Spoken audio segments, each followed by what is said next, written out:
Every single pond has a problem right now. This is what a lot of ponds look like in April. After 20 years, I don't fight it, I reset it.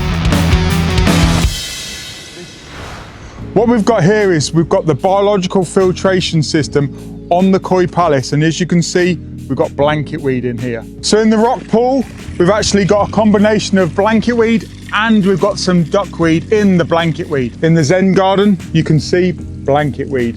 In Charlotte's pond, we've got spring imbalance. In the owl pond, we've got pond sludge. On the bluestone pond, we've got blanket weed.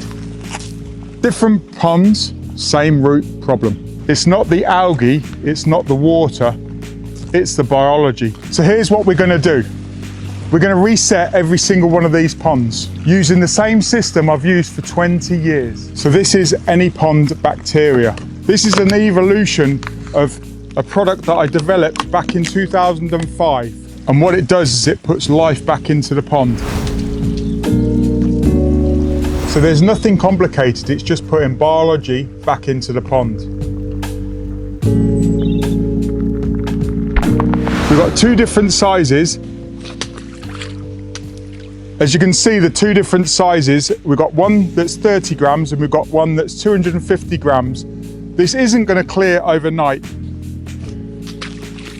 This is working with nature rather than against it. It's all about the water temperature, the ecosystem, and it's about time. It's not about rushing things. It's not about using chemicals. We're resetting the balance.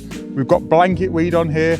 I've used the larger sachets because this is a larger ecosystem. If I used the 30-gram sachets, it would still work. We just need to put in a lot more. We've just got to give it a little bit of time and patience. Start with biology. This is episode 1. Tune in for more updates.